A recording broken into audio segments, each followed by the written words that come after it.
FC Pétage. N'a supporter, il y a FC Pétage. Ne supporte pas de voir faire gagner ces matchs décisifs en silence. Raison pour laquelle, quand il y a déjà stage d'abord académique, il y a haine. Quand il y a l'université, il y a aussi ses licences à sorcellerie pour être sorcier. Je me suis fait comprendre, j'ai parlé. Bandal, aigle, mandimi nos biazana C. Azui, bon, tu collaborer na jeune frère nanga. Et c'est ça coup de pouce. Talara aigle, galon pénal. Donc, moi je crois que Dieu a raison de crier et de dire, de poser la question et de vous dire que si vous voulez être roi, vous devez d'abord commencer par les tuer Dieu. Comme Torobo Manzambete, alors frère il reste le roi. Il faut comparer les deux. Il y a une très grande différence. C'est-à-dire, on a affaire à deux sorties médiatiques, mais très différentes en fait. Vous comprenez? C'est-à-dire, toi, on a une sortie médiatique d'un grand et puis d'un gros. D'un grand et puis d'un gros. Ah non, mais c'est une dissertation. Il y a un moment où FC Pétage, il va souhaiter l'uniforme ça.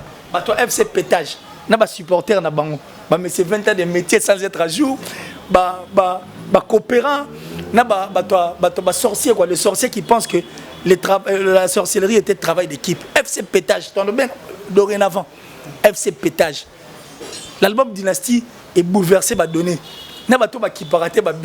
Parce que le gros a pu faire, missionné pendant ma prédication. C'est l'image et c'est la prédication où à côté ça, ses amis et tous ses coopérants, les sorciers en fait, qui se disent que la sorcellerie est un travail d'équipe et pourtant sorcellerie est un travail d'équipe.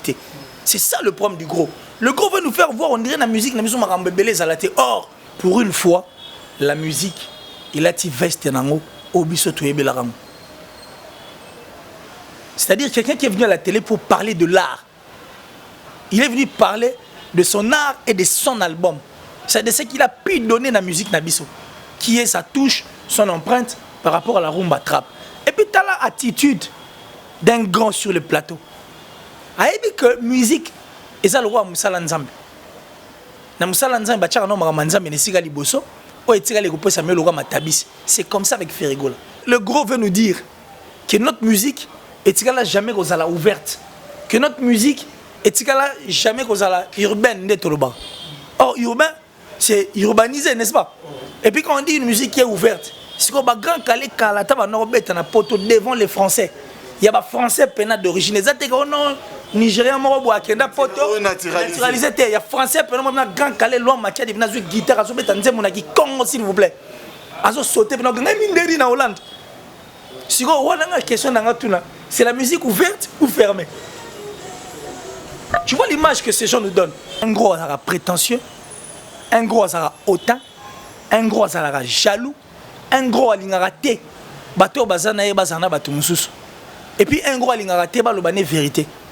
Un gros c'est un manipulateur, un gros c'est un dictateur.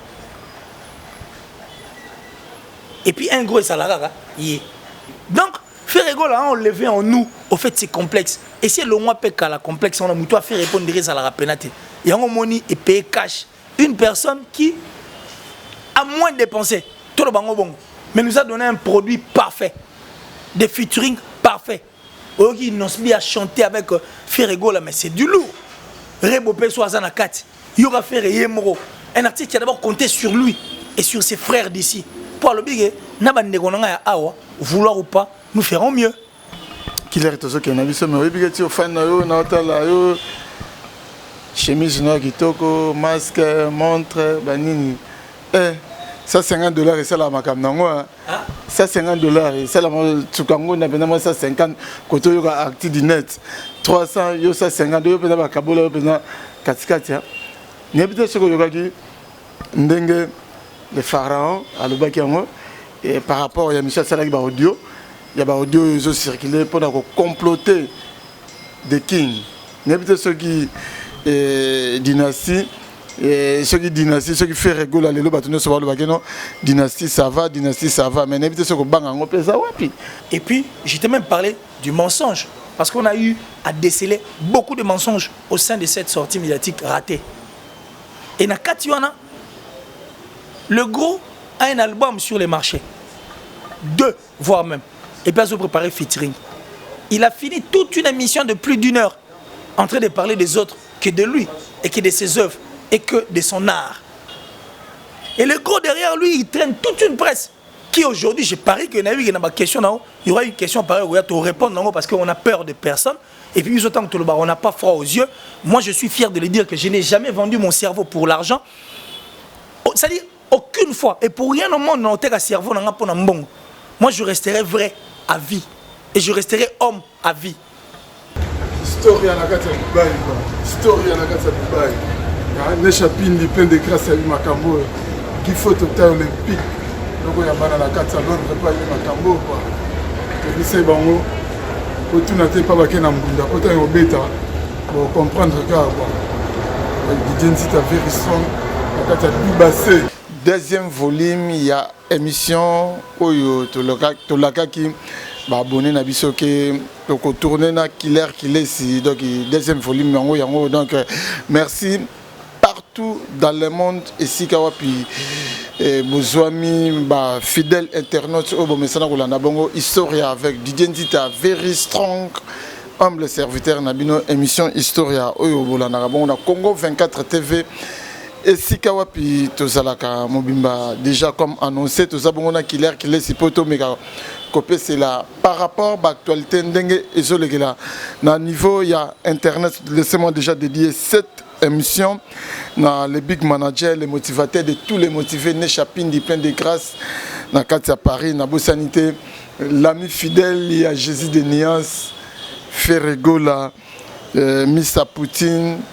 Ferrego la Kolo Dynastie, wana ami fidèle naye Isabongo Berado le prince de Zamunda. Berado prince de Zamunda, le bel photo bengaka ebongo l'ami fidèle il y a Jésus de Niancé, pourquoi pas na Mukuba Rami ami si tour du monde l'homme le plus sympa Zingeti les Rakabak. Ba le Congo central ils en a besoin na yo. Congo central, ils en ont besoin de touche nayo. Na Santé Didier Ishama appel masqué et pourquoi pas na les majestés Didier Bango depuis Los Angeles et si quand vous êtes à la biso Yannick Ayenga la vraie monnaie invisible maître Landry Tangani l'avocat de Barabas et pourquoi pas na viena ngadi yomé sinakati Diblin Papinzi ta les grand frère propre viatika petit naïté. Quelles que soient les intempéries, Henri Moua Kamote Mayolan photo, Mama Yoyo, Mama Kuluta Bana na Katia Anvers, Guy photo taille olympique na Katia Londres, Noko Yabana, et pourquoi pas na belle brute systématique, automatique, là où les Romains s'empoignardèrent depuis l'Allemagne, la Bundesliga et sa jumelle, Nelly Tamboué, la beauté associée avec l'intelligence, plus de la sagesse, ça donne du wow. Wana, chose promise, chose dite, hein? Chose promise, chose faite, chose promise, chose dite, chose faite. Et bien sûr, on aura tout. Ah, prenez un, laissez un. Ça dit, prenez un, laissez un. C'est un grand plaisir d'être avec toi sur ces plateaux pour unir un tout le barango. Et puis dire aux gens que la deuxième partie c'est-à-dire série à émission fois mais ça n'a on s'était dit quand même nous devons prêcher et puis prophétiser. C'est-à-dire quand on prêche on prophétise. Nous sommes de bons et de vrais prophètes. C'est-à-dire de prophètes et ça les marathés biso le barangote. Alors très content d'être sur ces plateaux avec toi Didier Nzita very strong. C'est bel et bien qu'il est si jamais de chèque n'est pas oublié les tueurs de mensonges et le parrain de la révolution. C'est-à-dire qu'on a un fouettig à la peau.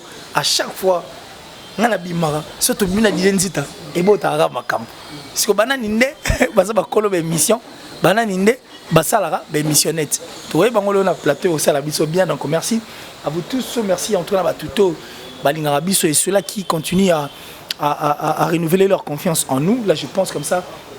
On avait la mission Jolie Atala, le patron de Translation 7, Jolie Atala. En tout cas, depuis l'Angleterre, tout le monde a posé sa traduction, mais il adresse à Ramoro Translation 7, et puis un viable, puis fiable, et surtout crédible. Gianni cite un chungam pour Tobanga Moutouri de Suisse-Irlande, le gourou du Temple, Kulutu, Naibitena Lobanini. C'est dit Westrega. Oui, pareil. Westrega. C'est dit l'homme visiblement invisible, le troisième œil. Donc Westrega va na ngwene na na sauto na utala na musika, donc c'est un grand plaisir. Je pense à Datichou la plus suspecte, la plus discrète depuis la France, Del Piero à venir, André Malou, Naïbité Nalobanini, parce que lui c'est l'amour en chair et en os, je pense à Bill Mobuka, ainsi que la famille Mobuka, et pensé à mon frère Guy State, donc le Stétois, depuis les États-Unis en tout cas, merci infiniment pour tout, la top modèle, la plus sexy, la plus belle en tout cas de sa ville et de son pays, merci Nayo, maman chérie, maman Julienne Diebo Bisembi, Yepeto Osenga en tout cas, merci Yannick Kayenga, la vraie monnaie invisible, l'homme à la précision de la montre suisse Kandé tout le baga. Lui c'est la prunelle du chef. Et puis tout balinga killer qui laisse né chapindi pleine de grâce kulut. Ngamundu nga la monde rien comme nga pembe le roi Vasco Chibango. Amona nga bien quoi. Les chapindi. Merci infiniment les motivateurs de tous les motivés. Ça dit parce qu'il a été motivé par un motivateur professionnel certifié. Vous voyez pas ça? Un motivateur certifié professionnel. Pour oui, jamais on a un motivateur carboué. Ça dit, on ceux qui vont la certifier. Et puis, on a une formation et pas un moto à la certifier. Donc, les chapini plein de grâce. Et tout on trouve à killer qui est ici.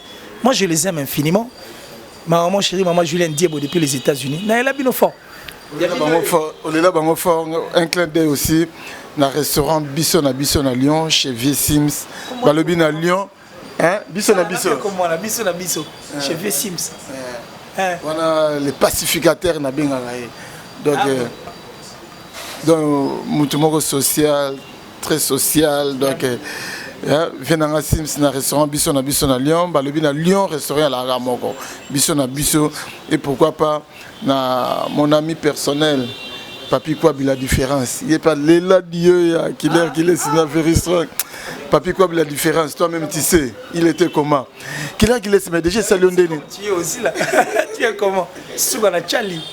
Jeans mocassin donc naibsao très bien habillé. Thank you very much. And you. And me. Vraiment. Ah, j'ai dit ça. Bien les lots. Bah tu vas souffrir hein. Nous allons choquer. Choqué, choqué Batou. Choqué, on a vérité. En tout cas, aigle choqué, on a vérité. Mais la vérité. Mais ce que tu choqué, la vérité. Pas de la vérité, la moko. Et puis ça a si on n'a pas Vasco vérité, si on n'a pas nos vérités, si on n'a qu'une émergence vérité, c'est-à-dire la seule personne qui choque avec la vérité, c'est Killer qui laisse. Et tout le monde le sait. Et aujourd'hui, on a plus de 3 ans. Plus de 3 ans depuis le mandat. On a la mission Moussou-Moutalobi, on a contredire. Mais ça remonte aujourd'hui à plus de 3 ans. Depuis le mandat, on a tourné l'émission. Badbazang a néni en côte. Pour que tipo mamba le bezaka ya solo.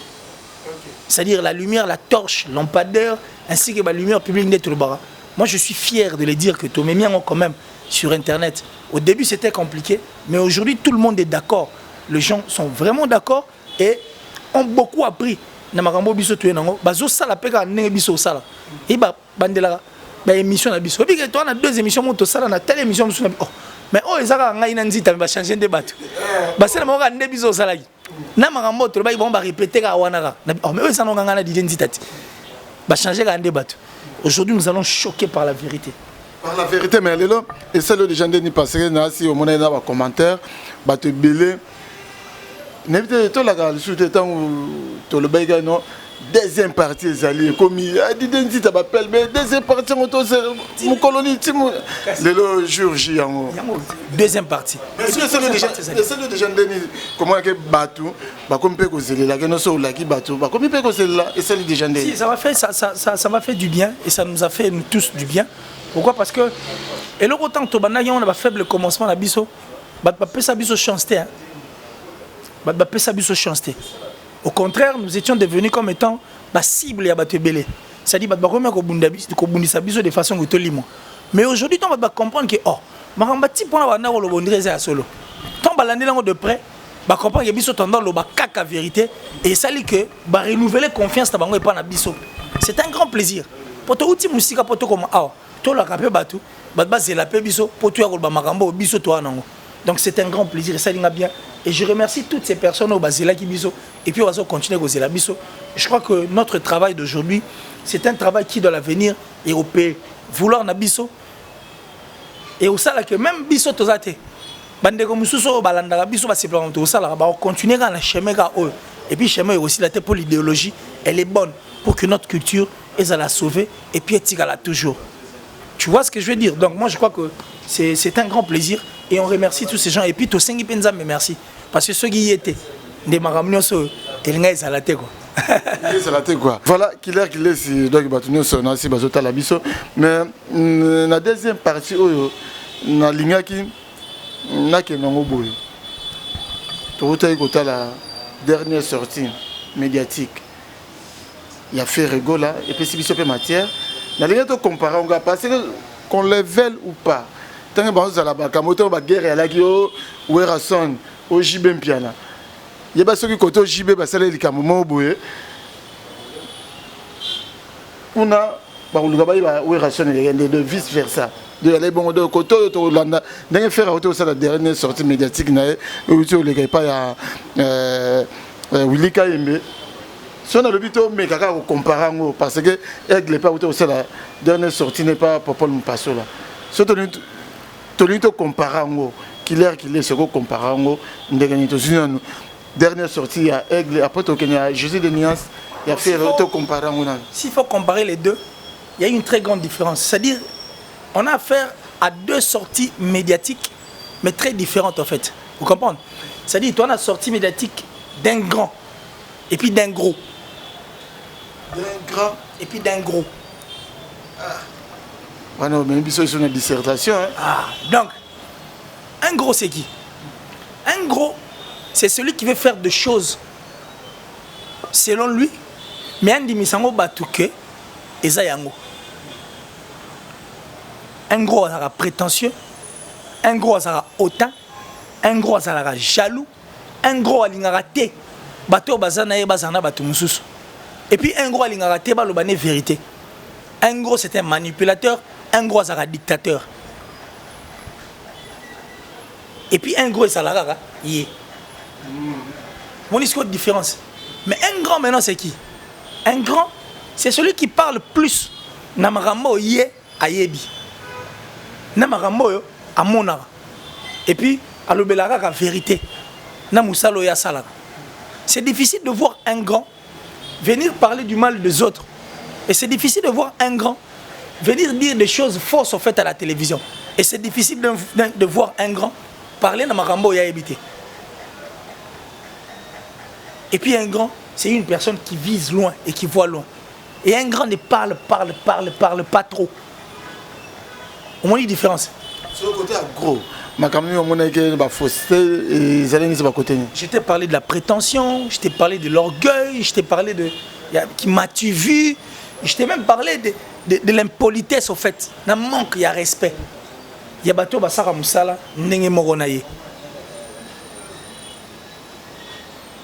Tu vois ce que je veux dire?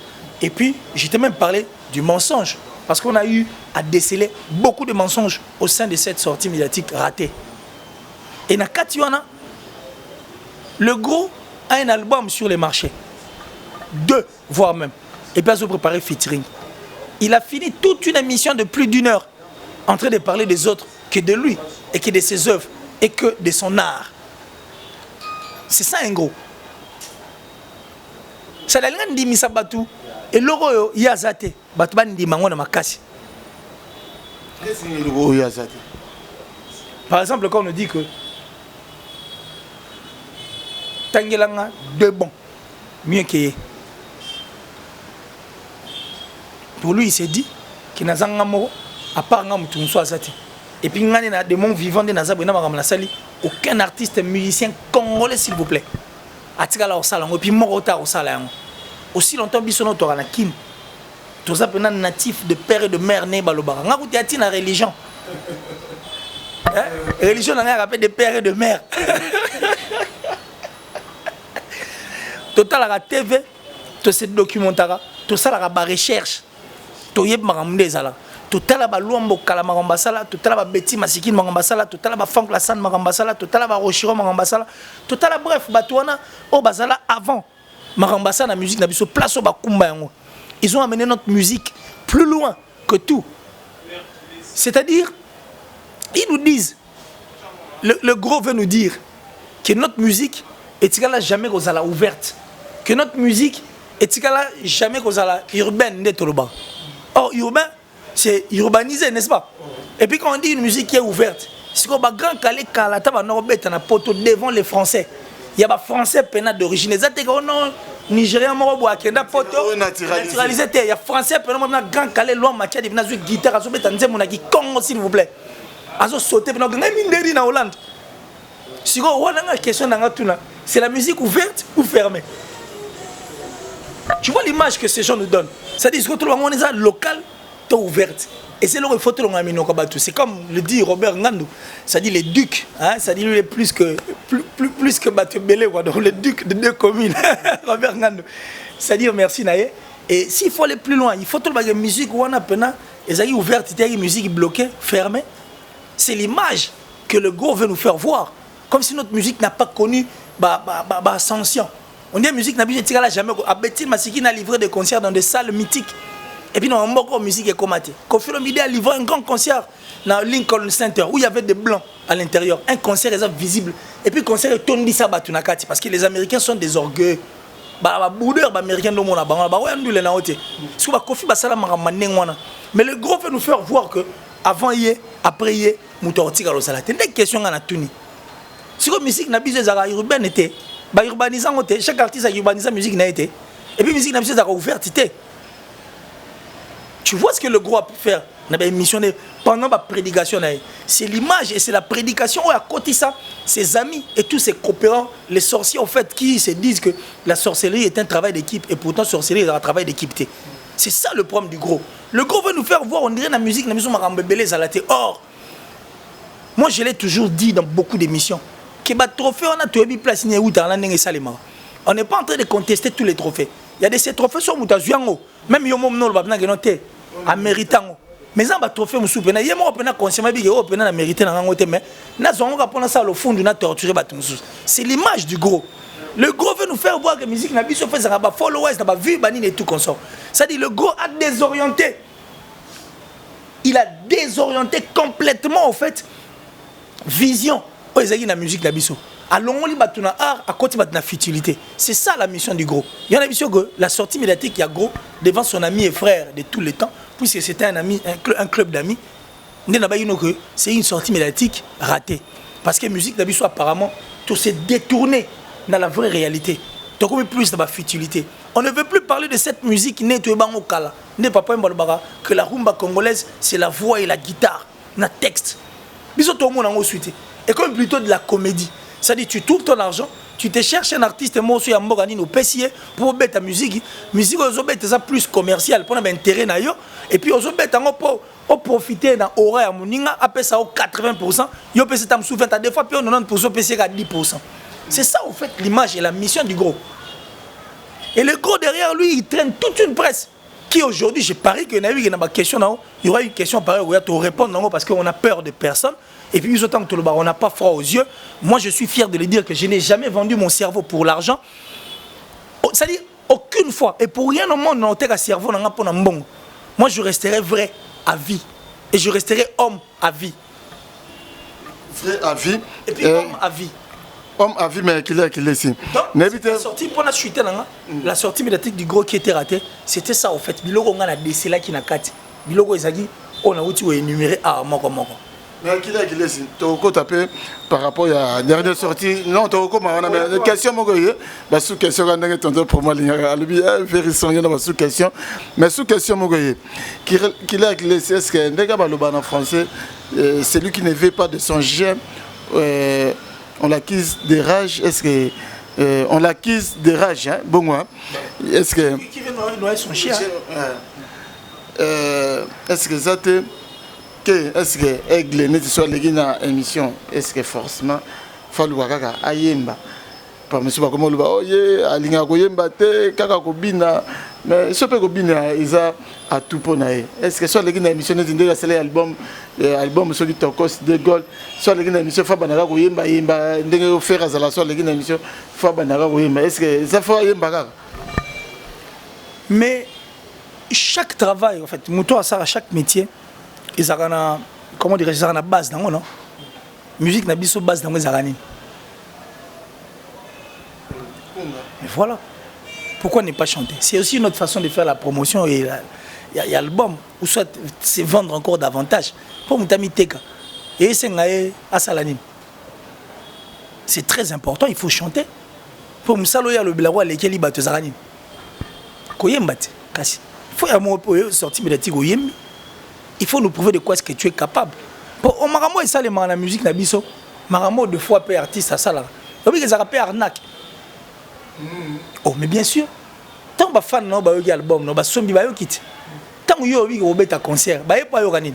Musique quitte. Mais si bah comme on est connu, bah on est bah comment manzem na place, donc bon bah foutre qui pamba. Tout le but est que ça m'a bé ko yembi sabato. Tout le monde a open na poto. Muta yembi si batou mais si bah yembi après zongeli nse mon bandeliti na suka quand même. Mais quand les gens viennent au concert, nengo yemba na studio nengam sous. Bah na concert yembi nengam sous. Il y a des demi-tons, bah organe ali, tu t'es fait assister par des machines. Quelque part, ils appellent arnaque. Bateau bazara conscient, bazara vrai envers bango. Là, par exemple, mon typique. Vous voyez, David Beckham, période mon bois, je crois à Paris Saint-Germain, son abo sanité. Bah, tu es le salaire, moi, l'icolo. Mais conscient qu'il était. A ABC bango, on a fanatique, supporter, à bango té. Bon, on va pas penser l'équipe belé par rapport à l'entendement, il y a public.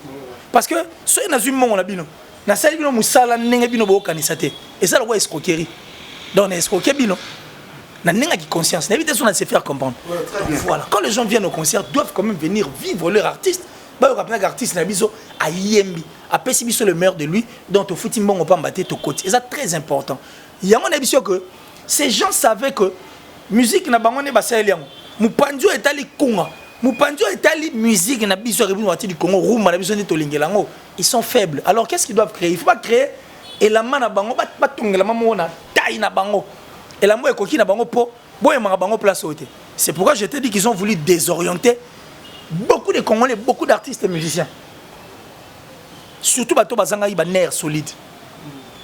Nous la biso zara YB carré. Mais zarana nous yembande betande et puis mais bien sûr à la dernière position. Parce que tu vas rappeler pour Abina. Si tu es au Abina, c'est que tu es une groupe, on va balai, comme ça passe. Mais quand nous sommes venus auditionner un artiste musicien, pas danseur, forcément il faut tout s'animer. Tout le cas, donc c'est très important, d'une grande importance chanter. Ok.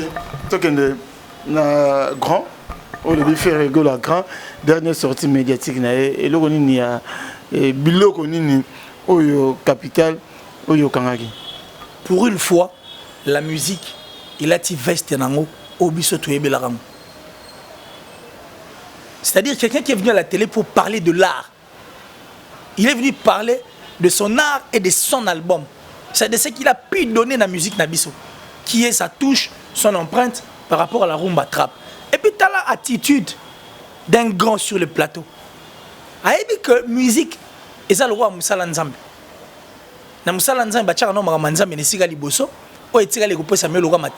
C'est comme ça avec Ferrigola.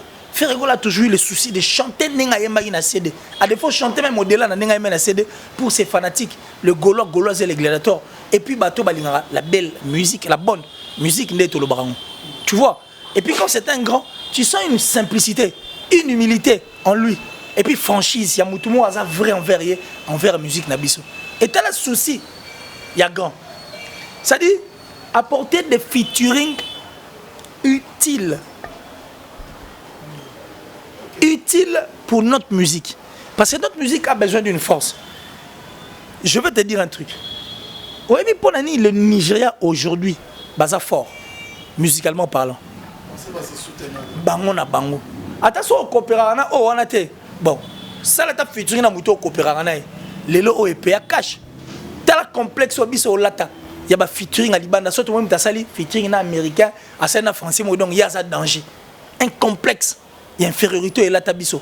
Comme si c'est le roman extraordinaire. Or, dans le Nigeria, c'est un truc qui ne dit absolument rien. Il y a aussi de ces artistes d'ailleurs qui n'en vivent même pas. Comme ça, la featuring de Bato Bazalibanda. On va compter na propre force, na fort na bango. Le featuring est comment? Et le côté na Nigeria. Au moins, on a grand prêtre Chris Brown. À ça, le featuring na moi, il y a Nigeria. Et puis aujourd'hui, je veux te le dire, l'afrobeat est révolutionné la musique américaine. Et la musique américaine aujourd'hui est fière. Il y a nous les Nigérians. Surtout Drake, il y en a plein comme ça qui jouent en fait une musique. Il y a Nigeria, s'il vous plaît. Et tout cela, c'est pourquoi? Parce qu'ils ont donné les meilleurs d'eux. Ce ne sont pas de prétentieux. Des gens qui voient loin. Et le fait de voir loin, aujourd'hui, les Nigeria cachent. Parce qu'il va se soutenir entre bango. C'est de ces complexes-là qui a fait que tu es belé, c'est désorienté. Quand sa musique, et ça répond à featuring. On ne refuse pas featuring, et ça bien. Mais est-ce qu'il faut featuring dit mouton ça là? Et ça featuring, monsieur apporte à l'autre. On s'appelle featuring avec un grand artiste, Davido Salana, Nicki Minaj. Mais nous sommes au contraire, nous sommes tu vois ce que je veux dire? Donc, Ferrego là, on levé en nous, au fait, c'est complexe. Et si le mois paye la complexe, on a mouton à faire répondre à la pénalité. Et on a money et payer cash. Une personne qui a moins dépensé. Tout le bango bon. Mais nous a donné un produit parfait. Des featuring parfaits. Aujourd'hui, nous sommes à chanter avec Ferrego là, mais c'est du lourd. Rebopé Soazana 4. Il y aura Ferré Moro. Un artiste qui a d'abord compté sur lui et sur ses frères d'ici. Pour le big, vouloir ou pas, nous ferons mieux. Tu vois? Donc ça, c'est un nouvel ordre musical. Mais tant que je featuring na bateau ya Katiba Namboka mais to bo sanate aigle pe asala featuring na Gazi Mawete sikope baza déjà na studio na Mundibs yemonda ben Mundibs Robino. Garde-moi cette question ou reposer en moi après tout au soleil sous bien. Donc quelqu'un qui les fait avec un cœur ouvert. Tu vois ce que je veux dire? Fer a toujours fait ces choses à cœur ouvert. Et il nous a donc ça dit dans le bagou qu'on imposé dans le bagou on a sens à fond de biso misu n'est sûr que c'est un nouvel ordre musical bolingo faisons moni je sais que lelo pas Félix Wazeko au moins lelo Wazeko parle de Koffi Olomide au moins lelo ça dit les featuring peuvent maintenant se faire entre nous et puis bolingo zonga entre biso. C'est ça au fait la mission. Faire repose au monde avec bolingo zongi na Werason, azol na Werason na Koffi Olomide. Nouvel ordre musical. Il y a pas mieux que c'est déjà depuis 2020. Ferrego là a donné un concert homme acoustique. Aujourd'hui payé cash. On a eu à parler de Stino Mobi, un artiste grand de notre pays mais que nous avions complètement oublié à travers ces hommes acoustiques et payé cash. On t'appelle solo na to songi c'est sur ba cerveau na biso baki amena na betango redi amisi et puis permettre biso congolais banzembo to na difficulté à royo kala to yo kasiko makamani ba yemaki na homme acoustique oyo kapena phrase par phrase mot à mot.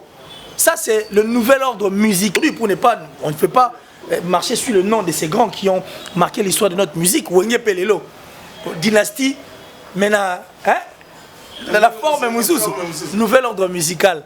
C'est grâce à Ferrego là. Et c'est grâce à son cœur. Et moi, je dis que c'est un artiste vrai. Et raison pour laquelle Dieu a compris que moi, na oyo, ayi moi na moro, on est le bara, batulwa ba Ferré, batulwa ba Koffi. Pour moi, il faut attendre encore 1000 ans. Vous comprenez? Donc, moi, je crois que Dieu a raison de crier et de dire, de poser la question et de vous dire que si vous voulez être roi, vous devez d'abord commencer par les tuer Dieu. Comme Torobo Manzambete, alors Ferré reste le roi. Et aujourd'hui, tout Banassé Mabele sont fiers de voir un artiste au nom de Ferrego là, qui continue à faire vivre et puis vendre notre rumba. Aujourd'hui, à Pessango, moi, touche Nae Moussous qui est la rumba trap. Je crois que je n'ai pas dit le contraire. Donc, nouvel ordre musical avec Ferrego là. C'était ça, en fait, la mission de Ferré et le message de Ferré dans cette émission. Une sortie médiatique réussie et une sortie médiatique qui est venue plus avec l'amour que la haine. Et puis, sur un plateau, tout le monde est vrai. Quelqu'un qui manifeste mécontentement, s'il le faut. Parce que ça monte à part entière. Ce n'est pas un hypocrite. Quelqu'un qui va organiser Batubani Nassima, la presse pour détruire des artistes et musiciens qui font la fierté de notre pays. Ce n'est pas une personne qui va aller monter Babylone Nassima pour qu'on tue Ranson, mais il veut que Ranson reste. Alingi Ranson a la musique n'a pu continuer. Raison pour laquelle Alaksaraba mécontentement n'a s'il le faut. Tu vois ce que je veux dire? Donc quelqu'un qui n'a pas cet esprit à NO1, c'est de cette sortie médiatique que nous voulons. pour la progression de notre musique. Et puis tolingi bato ba osala ba featuring na ba damité. Tala na faire rigola que nous au moins si mo Kimani na Kenya. Moi na bato ay bagete. Yuka tu chezi wana ninga beta. Yuka pena ninga beta tu chezi. Tala aujourd'hui nous sommes fiers de dire que nous avons Rebo. A comme pe la Rihanna. Bah comment comparer PZ mais Rebo na Rihanna. Mais c'est grâce à Ferré. Ni t'étais fait rigoler, on n'allait pas connaître Rebo. Tu vois. Mais c'est quelqu'un qui l'a fait avec son cœur. À travers son cœur, on a la belle, hein? Il nous a donné cet artiste au nom de Rebo. Tu as featuring sur Fait rigoler ça là. Va voir Fait rigoler ainsi que Céléo Scram, Wenza Minzemba. Aujourd'hui, une chanson réussie. Qui n'est pas la Fait rigoler, non? Al Pacino. Une très belle chanson. Chanson réussie. Va voir Fait rigoler. Il récupère son vieux qui est Kalouji. Oh, qu'on avait pratiquement perdu dans le cerveau. Il a permis à ce que Kalouji la ressusciter. Donc c'est quelqu'un qui a un cœur et il est vrai envers lui. En étant vrai, aujourd'hui, payé cash. Il y a un moment où FC pétage, il va souhaiter l'uniforme. FC pétage. Il y a supporter mais c'est 20 ans de métier sans être à jour. Coopérant, sorcier, quoi, les sorciers qui pensent que la sorcellerie était travail d'équipe. FC Pétage, dorénavant. FC Pétage. L'album Dynastie est bouleversé, donné.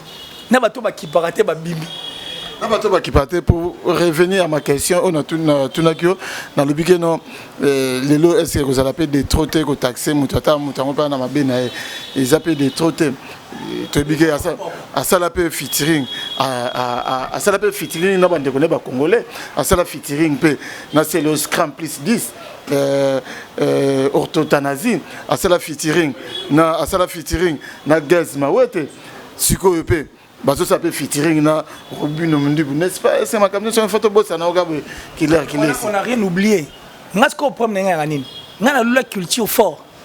Moi je n'ai jamais vendu mon cerveau pour quoi que ce soit. Je t'ai dit pour rien au monde na oteka cerveau na ngai. J'aime bien la culture. To linga raté bato ba foutre la bato minerval a foutre le minerval mais na sa mutema o linga tozo quoi esclave ça dit comment voulez-vous au sein de cet orchestre il y a des talents comme ça ngate ba talent bazate. Mais si vous avez un artiste et musicien, comment voulez-vous au sein de ces labels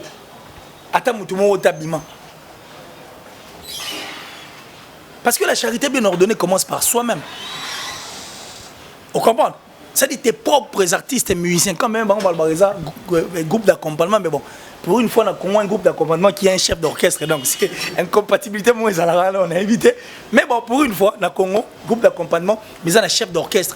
Et puis pour une fois, groupe d'accompagnement, on a un Québec à place, on a un Malibo, on a la musique. Comment voulez-vous, au sein de cet orchestre, il n'y a que des figurants?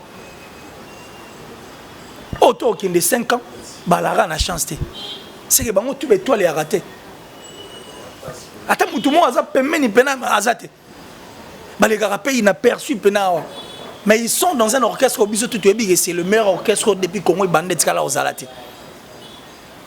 Bateau ba foutre la minerval pour attendre bateau to zoboya wana. Bas intéressant. Nous on a connu le Gazmaouet d'hier et le Gazmaouet d'aujourd'hui. Et ça flèche moi qui est nassé.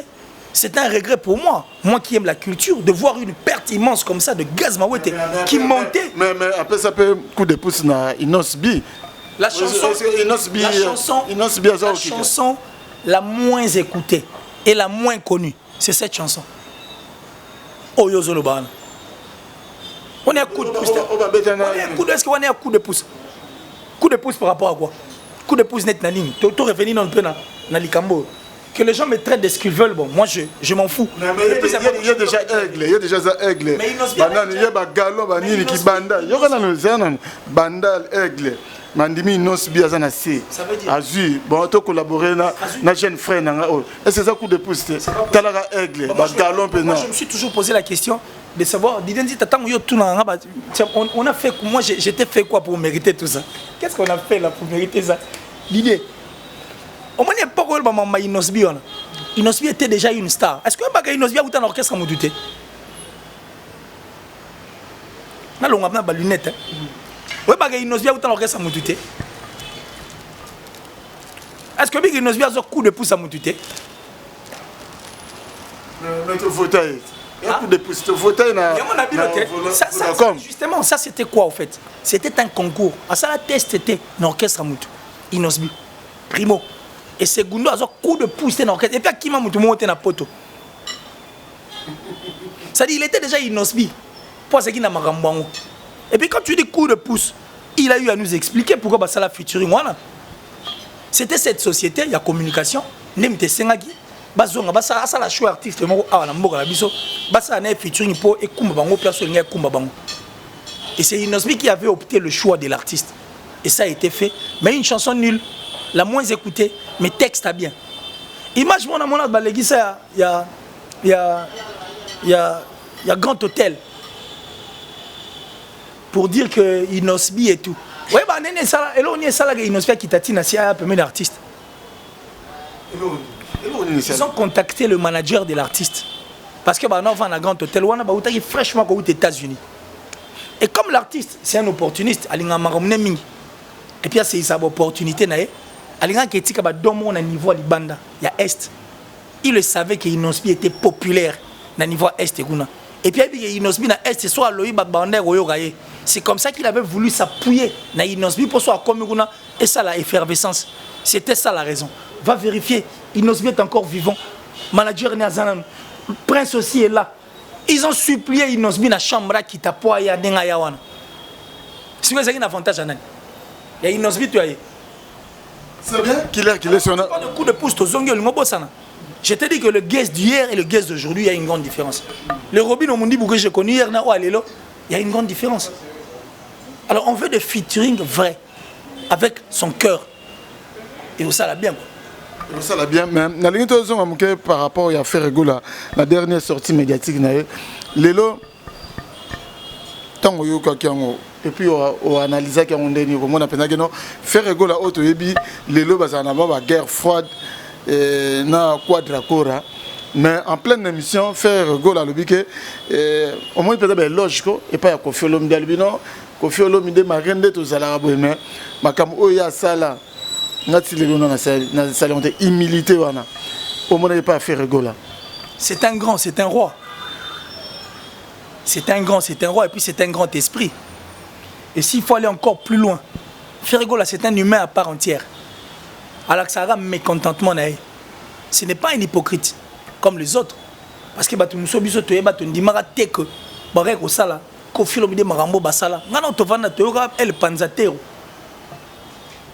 En pleine communication.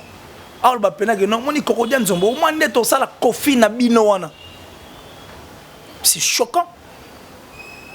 Un plan venant de ces personnes que Kofi a façonné. Je les ai fabriqués comme du foufou. C'est-à-dire, bateau Kofi a salé dans ma boue. Mais au moins faire est une personne vraie. Alors si un mécontentement est peut-être au moins salemaï. Yo comprend maintenant que non petit n'a mécontent. S'il faut peut-être te réparer, te rebongisango. Moi on comprend une position qui est être hypocrite. Tu vois, ça c'est un mécontentement. Et puis en étant humble et en étant vrai, parce que le vrai se reconnaît entre les vrais. Marambo le biso tu es bien go. Qui même bateau a taper musique à la bayebi, qui Kofi Olomide Marambo c'est l'andule na biso et belé bazana. Ça c'est en étant vrai. Il y en a sûr que c'est un roi. Alors un vrai roi. Un vrai roi? On a qui l'air tout qui a vu ça mais oui bien sûr fan na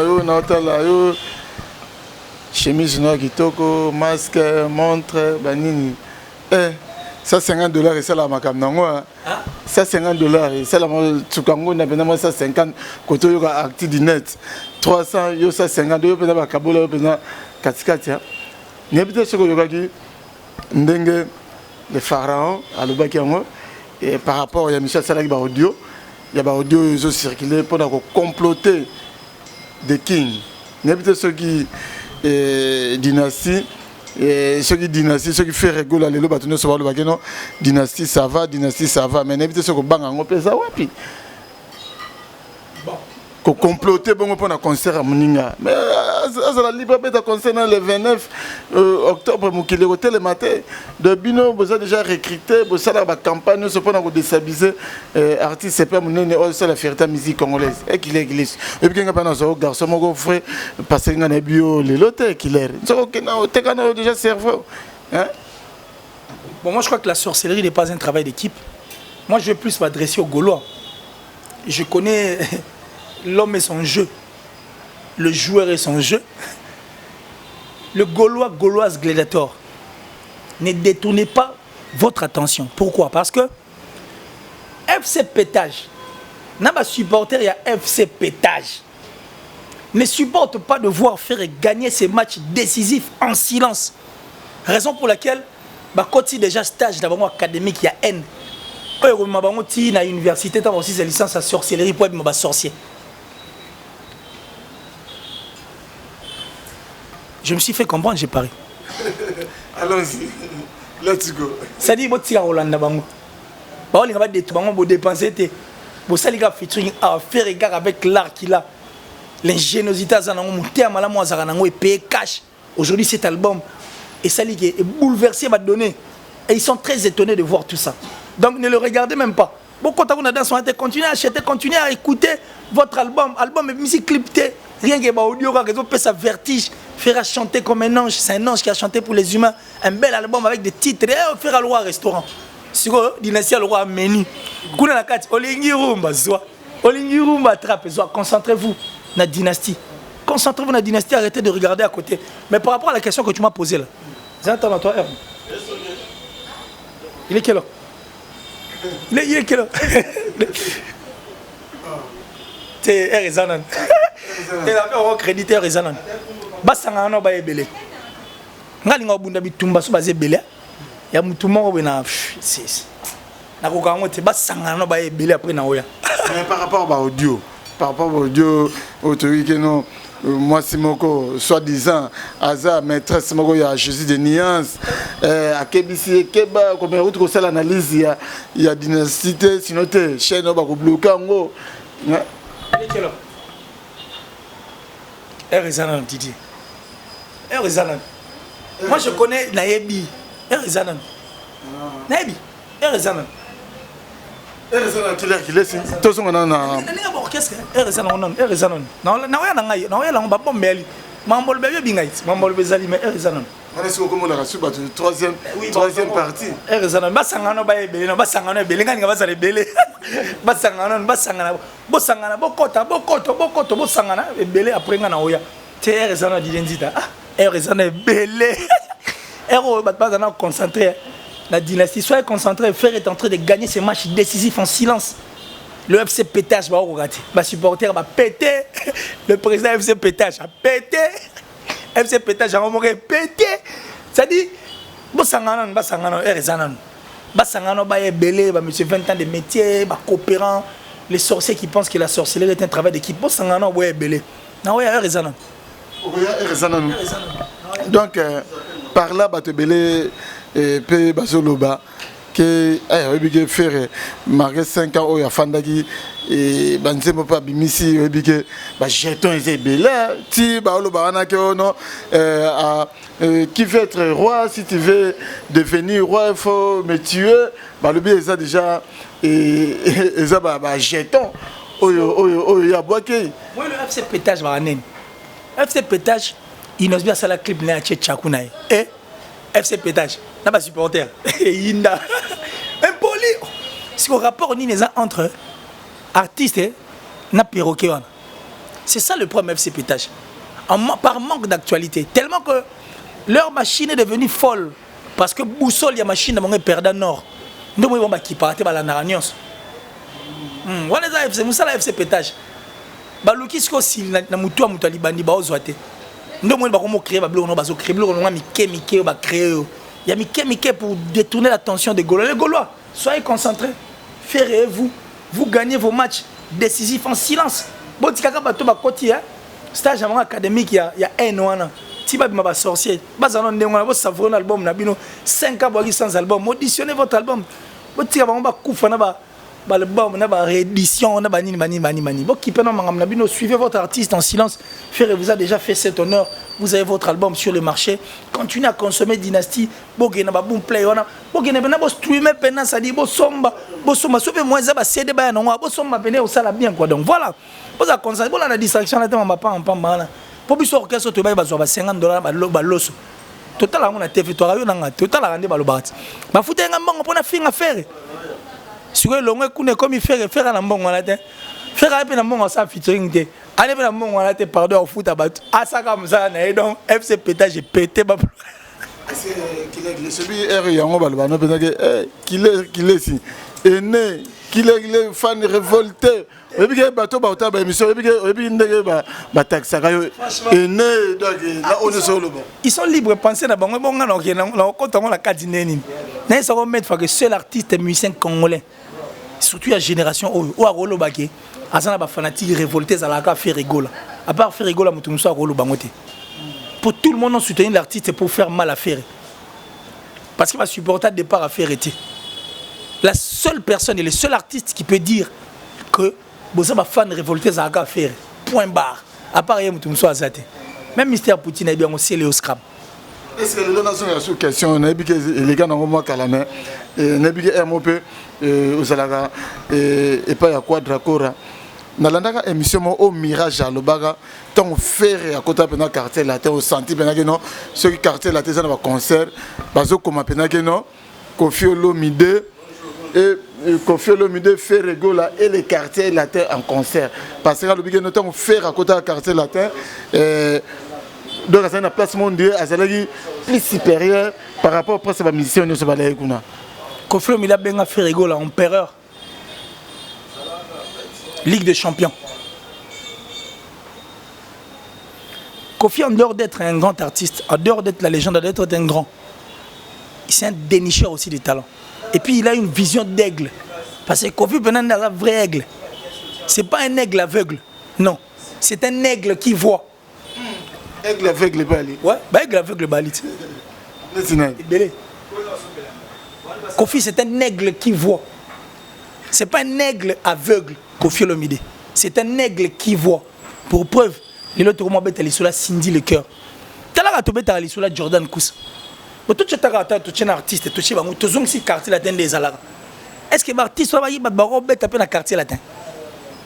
Na au Satur ya quartier latin, au Tcheba Babia, au Tcheba Eric Tuti, au Tcheba Modogo, au Tcheba Sam Chintu. Na nenga bena karna ko yemba Willy Bula. So lugel bango place au monde ate.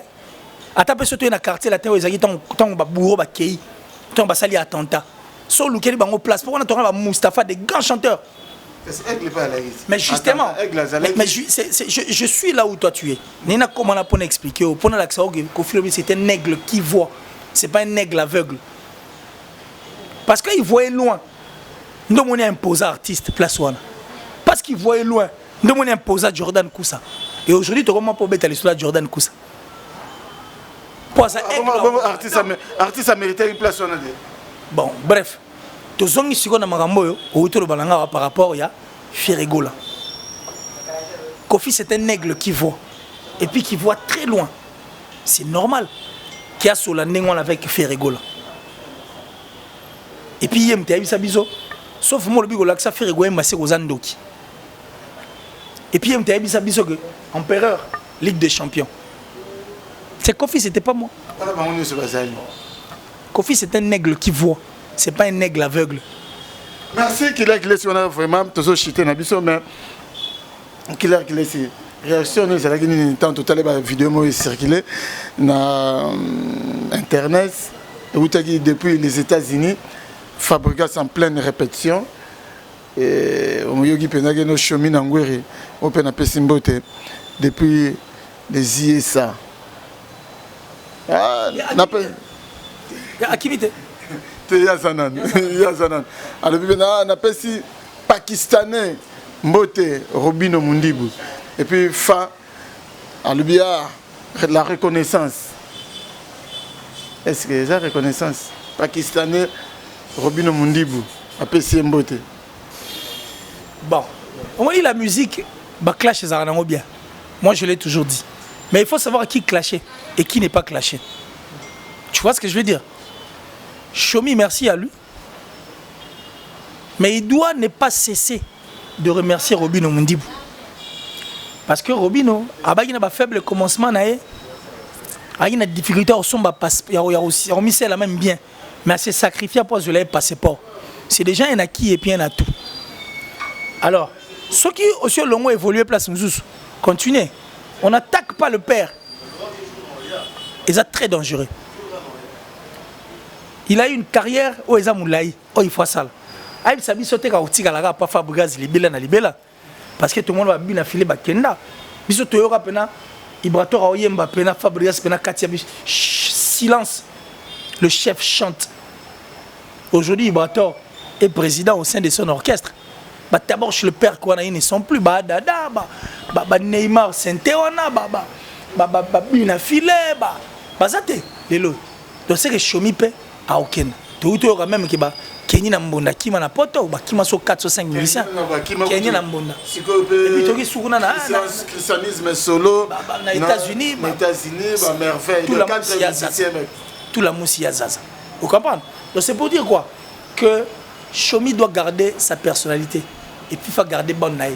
Abo Sanate qui Robin Omundibou quand même a été pour beaucoup et pas naïe. Je crois que c'est bien. C'est encore plus pratique. C'est bien que c'est l'élo Tozong à Sugo Anagichasa. Robin Omundibou, il y a une émission, il y a Joey Star, Joey Bangato, va balancer les vidéos. Balamoko, Robin Omundibou a pété le plomb. Est-ce que le tout le bas, il a faute? Il y a journaliste Joey, to faute, il y a Robin Omundibou. Peut-être que le bas a une maîtrise dans le plateau ou bien il y a une analyse neurosale par rapport au comportement. Il y a Joe et Robin Omundibou dans le plateau. Moi je crois qu'entre un journaliste et puis un invité, ce n'est pas la guerre. Il faut sur la plus Makambo et les artistes. Mais c'est aussi un conseil pour Robin Omundibou. Aujourd'hui, lui il reproche peut-être que clash ou ça la TV. Mais lui-même en est aussi l'auteur. Il n'y a pas clash à tout dans l'émission. Il est fait dans le plateau, dans la caméra. Il faut péter à être. À moins de déranger à tout le monde. Oh, il y a ça là. À moins de déranger à tout. À comprendre, à sentir en paix, tant que je suis à Salian. Vous comprenez? Donc moi je crois que Robin a beaucoup trop à faire. À la musique, il faut ça là. À Lucas Somba, tu as 2 chansons, il y a bien. Il y a Rumba, il y a bien.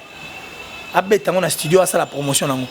Au lieu de rester dans la futilité. Aujourd'hui, il y a comme une liste de machines comme il folle parce que Boussole les perdre. Non. Robin Obiso et Baka, il y a une grande différence. Pourquoi? Parce que c'est lancé dans des histoires oiseuses. Balivernes, ils ont nécessité dans le or, Anna Marambo Fassal, qui est la musique. Donc, à l'endroit nous les et vous allez aider à bien. Et pour les journalistes, je crois que quand vous recevez des musiciens sur les plateaux, ils ont un combat qu'à acheter. Il faut parler plus sur l'art, parler plus sur l'artiste. Parler plus sur ma œuvre. Et c'est le plus important. C'est bien, tu as commis vraiment dans Souga Kassi Lelo. Lelo, 5 ans après, faire un album, donc Lelo peut être le faire tout le monde d'accord. Donc 5 ans après, donc résultat, mon ami. Si, un résultat très positif. Au moins, ce pétage, j'ai pété, monté, histoire, des histoires oiseuses comme ça, ils ont monté de toutes pièces pour détourner l'attention des Gaulois, le FC Pétage. Faire gagner ces matchs décisifs avec toute tranquillité, dans silence. Merci. Silence. Le roi est en vie. Merci qu'il est ici. Moi, je vais dédicacer ce bio, ça va bien. Merci Nabatutu en tout cas. Mon papa chéri Joe Lili Atala, le patron de Translation 7. Venanga Janisita. de Suisse-Irlande, le gourou du temple du... Merci merci encore une fois. Nané Chapini, plein de grâce. Big Manager, les motivateurs de tous les motivés. Nabo Sanyote, les Sa Majesté, Didier Bango de Los Angeles. Yannick Ayeng à la vraie monnaie invisible, restaurant Bisson à Lyon chez Vieux Sims, Moukouba Rami à Missy, Tour du monde, l'homme le plus sympa, Zingeti, les Rakabak, Donc, Nabo Santé Didier Ishama, appel masqué, Maître Landry Tangani, l'avocat de Barabas, Papinzi les grand frère propre Viatica Petit, n'a été quelles que soient les intempéries, belle bride systématique, automatique, là où les Romains s'empoignardèrent, et sa jumelle, Nelly Tamboué, la beauté associée avec l'intelligence, plus la sagesse, ça donne du wow. Donc, vraiment, pour ça, et belé au Botel Bisso, Venanga dit, Miss Nakata Diblin, Nogo Yabana, Guy Photo taille olympique Nakata Londres. Ceux qui bossent une émission, vous le grand merci à Nathan Loko qui n'a ma caméra, dans le montage, dans mon PKK. Donc, vous allez connecter, scotcher, dans Congo 24 TV, vous allez décider tout. Donc, vous abonnez, vous likez ma vidéo, vous partagez, et que ça vraiment dit bien. N'est-ce pas, Nathan Loko? À suivre. Historia.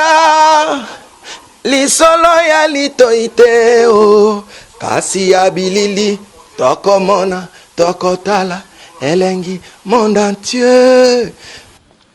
Bon naye nanga na tembete tosala wenge na tembete wenge ezalaki lokola loisir ti comme ma profession. En tout cas la kamwa donc makambo tolobela to lemba musique congolaise ezaki na ghetto c'est comme communautaire et kiti sous donc on a plus bas niveau et comme communautaire il y a autre bunda po to bimisa on a ta communauté na ta ghetto to zo disque d'or inchallah hal akbar likunya et si là c'est dit likunya n'est pas nanga tina francophonie bo ko changa problème zate na robeta ta francophonie na poto ata francophonie muzo na créer déjà comme nous obenga sai et outina papa wemba au mon côté tozo uta déjà je veux dire si aujourd'hui babenga sai c'est grâce à Nzembo ya tout le monde sai chanté par papa wemba que Historia avec Didier Nzita.